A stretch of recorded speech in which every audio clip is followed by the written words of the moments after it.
The first axe hit my porch post at 7:12 p.m., and I swear it sounded like something out of a bad community theater pure drama. Picture this, a guy built like a refrigerator, veins bulging, hollering into the mountain air.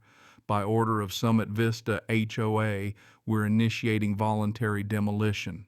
My motion light snapped on, turning my porch into a stage. And I kid you not, he actually puffed out his chest at a stand of skinny pine trees, like he was daring them to interfere.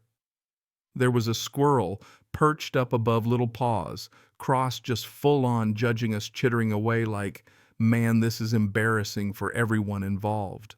Now, let me back up a second. I'm Marcus Hale, high school biology teacher, moss enthusiast, and at least for the past few years, reluctant owner of a timber frame cabin parked above the ski town of Alder Switch. My life was supposed to be simple coffee at sunrise, firewood by noon, a little smoke, a little snow melt, rinse and repeat. That's all I wanted, honestly. But that was before Lynette Crowell, HOA president, and walking cease and desist letter blew into my quiet world in boots that probably cost more than my monthly grocery bill. From the jump, she made it her personal crusade to remind me that my cabin interrupts the mountain's aesthetic exhale. Those were her words. Apparently, after standing here since 1984, my place was suddenly causing the mountain to hyperventilate, go figure. She started slow, sending these glossy postcards, gentle reminder, sell your cabin to our approved buyer program. Each card was heavy enough to qualify as a weapon, and every time I flipped one over, I caught the scent of overpriced perfume and entitlement. Took about 3 minutes of detective work to learn her approved buyer was her cousin, a guy who flips rustic chalets into quartz-studded influencer traps full of ring lights and live laugh love on every wall. Naturally, I ignored her. That's when the mailings got snarkier and the HOA violation notices started rolling in, each one a little more creative than the last. I got dinged for non-compliant chimney aroma, whatever that means. Then there was a letter about my aggressive shingles. No joke, they were apparently intimidating newer homes. And my personal favorite, snowdrift exceeding HOA whim. I've still got that one framed above my bathroom sink as a monument to bureaucratic creativity. But Lynette didn't just stop at letters. She'd stalk the ridge in a parka with enough pockets to smuggle a small animal military binoculars glued to her face, narrating everything I did into a recorder like she was filming Planet Earth Timber Cabin Edition. I'd catch her in the window muttering, "Subject is stacking firewood in an unapproved pattern.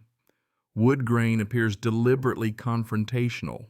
I almost expected Attenborough to walk out of the woods. Then came the rumors.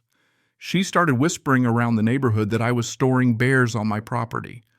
For the record, it's just one raccoon, but he's got a commanding presence and a fondness for organic peanut butter. I swear that animal's got more dignity than half the HOA board combined. The absurdity peaked when she posted a photo on the community Facebook page warning about my unsafe deck endangering our children. Only it wasn't my deck, folks recognized her flamingo wind chime in the corner of the shot, something she just installed during what she called her tropical phase. The comments section exploded, laughing emojis everywhere, screenshots flying around. I don't think Lynette's social media presence ever really recovered from that one. Of course, she only escalated. Next, she brought in a private inspector, her nephew clipboard in hand, wearing a high-vis vest straight off Amazon. He'd stand at the property line taking photos of empty space, looking as concerned as a soap opera doctor. Lynette even filed complaints with agencies that didn't exist: Mountain Aesthetic Preservation Board, Alpine Compliance Authority. I got certified letters from these made-up boards right up until the post office started returning them with no such agency stamped in red. Nice try, Lynette. HOA meetings. Oh man, they turned into full-on theater. Lynette would fire up a slideshow set to dramatic stock music pointing out my violations, including a photo of my mailbox with a big red circle and the caption, "Aggressively Rural." She actually tried to pass a rule requiring all properties to have HOA-approved mountain ambience. Nobody could explain what that was, but it was pretty clear it meant get rid of Marcus. Things hit a new level of crazy when she emailed me a mandatory sale notice, gave me 48 hours to sign, stamped the thing quasi-legal in bold red, and attached a PDF written entirely in Comic Sans. Should have been my first clue she was coming unglued. The deed reassignment she sent with it looked like someone wrote it while binge-watching daytime court shows with Wikipedia open on another tab. And then because she can't do her own dirty work, she sent her husband Trent and 2 of his gym buddies to my place. Trent is the kind of guy whose biceps have biceps, and they rolled up my road in a jacked-up truck with Crowell compliance unit peeling off the side. Under the full moon, Trent barked out in his protein shake voice that he was escorting the occupant out to begin deconstruction. One buddy started yanking my door handle like a grizzly with a jar of honey, while the other fired up a cordless saw. Seriously, it sounded like the world's dumbest motorcycle rally. And here's the kicker. My door didn't open because of their ham-fisted efforts. It opened because Deputy Carl Mendez, who'd been drinking coffee in my living room, got up to see what all the commotion was about. She's been my friend for years, and earlier that week she'd warned me Lynette was about to boil over. Timing couldn't have been better if we'd rehearsed it. Mendez stepped out onto my porch, cool as you please, and asked, "You boys got a court order for this little midnight renovation?" They flashed a laminated Zillow listing that wasn't even my address and their gym membership cards. Like those carried legal weight. Me. I had a recorded call from the county assessor confirming my property rights, the original deed predating the HOA by a decade, and best of all, an email chain where Lynette admitted she was trying to squeeze him until he sells. There are laws, by the way, serious ones about criminal trespass, unlawful eviction impersonating a code official. Judges really don't like that stuff. Backup deputies rolled up 2x2 Noah's Ark Justice Edition. Trent's gym bros went limp faster than a bounce house after a birthday party. Trent tried flexing his way out, literally flexing, arguing about jurisdiction. The law flexed back with handcuffs. Zip ties started clicking castanets of accountability. Then Lynette herself came crashing in snow boots, clipboard, pure fury, and arrived just in time to see a county building inspector and a rep from the state attorney general's office pile out of another car. Lynette's face changed color like a cheap mood ring under a heat lamp. Turns out her approved buyer program left a juicy paper trail kickbacks, forged safety citations written with Microsoft Paint, and a slope beautification fund that somehow bought a Peloton bike, 3 fancy charcuterie boards, and a wine fridge for the community center, also known as her basement. The AG rep read from his file with the glee of a guy who's waited months for this moment while the inspector poked at my deck and pronounced it textbook robust.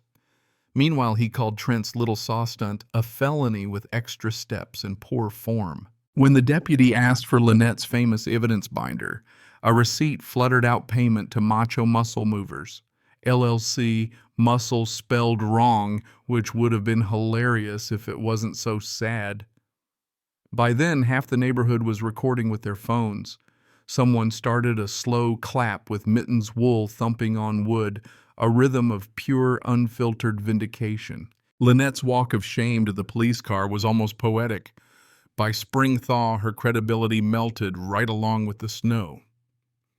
She was suspended from the HOA, indicted on 3 counts of fraud, 2 for attempted unlawful eviction, and got sentenced to 800 hours of community service, picking up trailheads under the watchful eye of the very inspector whose signature she'd forged a dozen times. The judge, holding back a grin, hit her with $75,000 in fines, plus my legal fees. Trent. 2 years probation, a restraining order that covers half the mountain, and anger management at a gym where the only equipment allowed is folding chairs and feelings journals. The day of sentencing, Lynette shrieked so loud you could hear her from the courthouse steps, reporters outside catching every meltdown as she ranted about the unfairness of consequences. Yeah, that happened. Funny how the folks always screaming about rules can't handle a little accountability, right? So let me ask you, where do you draw the line between enforcing the rules and abusing the power? What does justice even look like when the bullies run the playground? Drop your take in the comments. Tell us where you're tuning in from, and if you've ever tangled with an HOA tyrant or a neighborhood know-it-all, we want to hear your story. And if you think justice finally got served up here on the mountain, don't forget to share this story and keep the conversation rolling.